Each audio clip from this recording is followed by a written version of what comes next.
আমরা পূর্বের কিছু নবী রাসূলদের রোজার ইতিহাস বলবো। পূর্বে সবার আগে ছিল হযরতে আদম নবী। কোন নবী? আরো আসতে কেন? কোন নবী? তিনি ছিলেন first prophet and first man in world. পৃথিবীর প্রথম মানুষ এবং প্রথম নবী। সুবহানাল্লাহ কোন। আদম নবীর আগে দুনিয়ায় কোন মানুষ ছিল? ছিল। আদম নবীর আগে দুনিয়ায় কোন নবীও ছিল না। আমার আল্লাহ তাআলার রাসূল ঘোষণা করে, ফাথুল বারি ফি শারহিল বুখারী কিতাবের মধ্যে এসেছে, ইমাম ইবনে হাজার আসকালানী, যিনি মিশরের বড় আলেম ছিলেন, তামাম দুনিয়া বিখ্যাত বড় আলেম, তিনি এই কিতাবটা লিখতে 30 বছর সময় নিয়েছে। আসতে কম। একটা কিতাব লিখতে 30 বছর সময় নিয়েছে। কেন 30 বছর সময় নিয়েছে? তিনি যখন এই কিতাবে একটা হাদিস দেখার জন্য বসতেন, হাদিসটা লিখতে যাইয়া যিনি ওই হাদিসটা কে বর্ণনা করছে, এই মানুষটা দুনিয়ায় বেঁচে আছে কিনা, তিনি যদি বেঁচে থাকে, তিনি তার কাছ থেকে শুনছে উনি বেঁচে আছে কিনা, তিনি কাছ থেকে শুনছে উনি বেঁচে আছে কিনা, উনি যাচাই করতেন। ওই যে গতকাল রাত্রে বললাম সংবাদ যাচাইকরণ। ইমাম ইবনে হাজার আসকালানী, যিনি ছিলেন 2 লক্ষ হাদিসের হাফেজ, কোরআনেরও হাফেজ। সুবহানাল্লাহ কোন। ইমাম ইবনে হাজার আসকালানী 30 বছর ঘুরে ঘুরে তামাম দুনিয়া ঘুরে হাদিস যার থেকে শুনেছে তার কাছে যেতেন, উনি কার কাছে শুনেছে তার কাছে যেতেন, উনি কার কাছে শুনেছে তার কাছে যেতেন। এভাবে যেতে যেতে হাদিসটা সঠিক না ব্যাঠিক যাচাই করে তারপর নবীর রওজার পারে যেতেন মদিনা মুনাওয়ারায়। মদিনা মুনাওয়ারায় যাইয়া নবীকে সালাম দিয়া ঘুমায়া পড়তেন। ঘুমের ঘরে আমার হাবিবি কিবরিয়া যদি বলতেন, ইমাম ইবনে হাজার হাদিসটা লেখ, এইটা আমি নবী বলছি সন্দেহ নাই। নবী যদি তারে স্বপ্নে বলতো তিনি হাদিস লিখতেন। কাইল বেলে কইন, আরো জোরে কর না সুবহানাল্লাহ। ওনার হাদিস লেখার আগে হাদিস যে নবী বলছে ওই নবী থেকে উনি সার্টিফিকেট নিতেন। সুবহানাল্লাহ। ইমাম ইবনে হাজার আসকালানী তার ফাতহুল বারি কিতাবের মধ্যে উল্লেখ করে, আদম আলাইহিস সালাতু ওয়াস সালামকে আমার আল্লাহ তাআলা বললেন, লা তাকরাবাস শাজারা ফাতাকুনা মিনাল যালিমিন।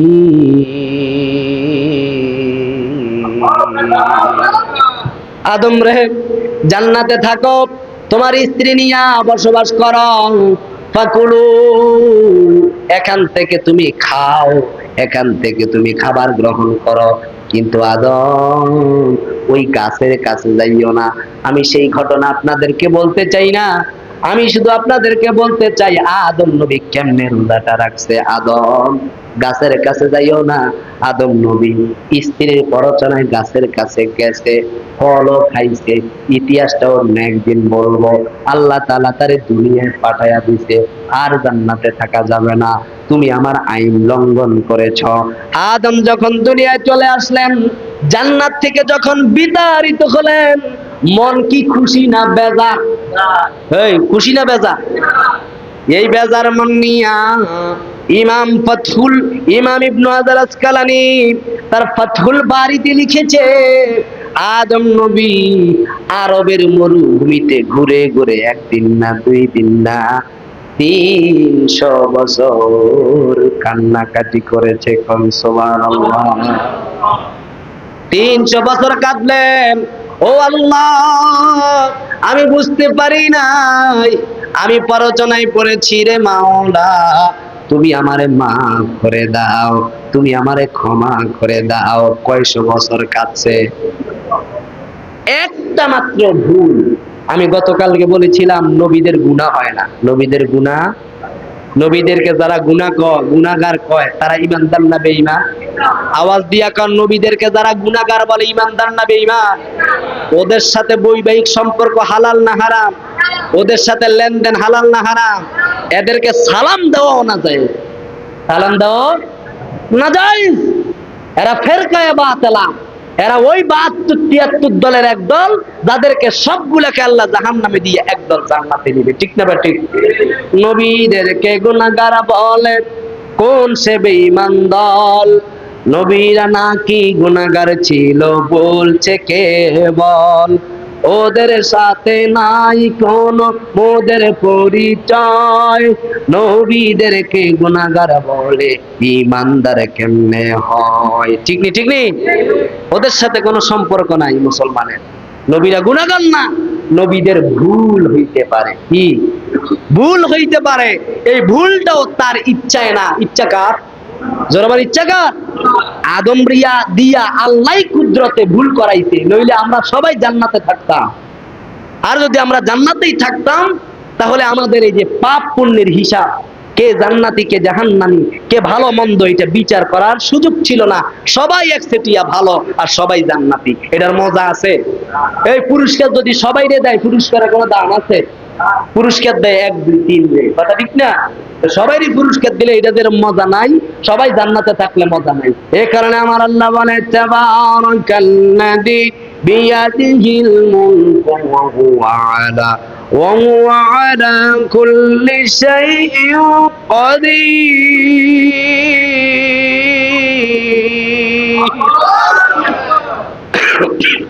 আল্লাহ বলছেন খলাকাল হায়াতা ওয়াল মাউতা লিয়াবলুয়াকুম আইয়ুকুম আহসানু আমালা। আমি আল্লাহ তাআলা মানুষকে বানাইলাম, তার মৃত্যু দিলাম, তার জীবন দিলাম। আমি চাই কে কত সুন্দর আমল করে।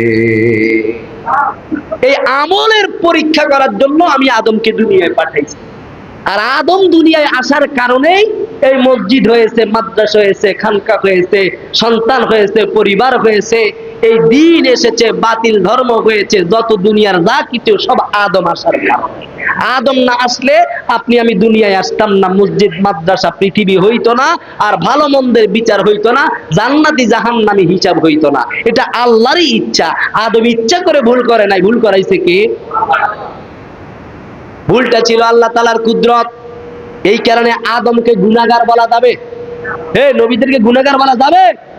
আপনারা অনেক সময় ওয়াজে বসেন, হুজুর কিন্তু মেসেজ দিয়া দেয়, আপনার ব্রেন ওয়াশ করে যে এরাও তো মানুষ, আমরা ভুল করলি তারাও তো ভুল করতে পারে, তারা তো আর ফেরেশতা না। এই এমনি আস্তে করে একটা গুতা দিয়ে দিছে, আপনি এইটা বাড়িতে চিন্তা করেন, কথা তো হেসে, আমরাও মানুষ তারাও মানুষ, তারাও রক্ত মাংস আছে, আমরাও বিয়ে করছি তারাও বিয়ে করছে, তারাও মানুষ, তারা তো আর ফেরেশতা না। মনে হয় করতেও এই যে একটা গুতা দিয়ে দিতে, এই গুতায় আপনার ইমান শেষ। কি শেষ? আর কি কয় কি শেষ?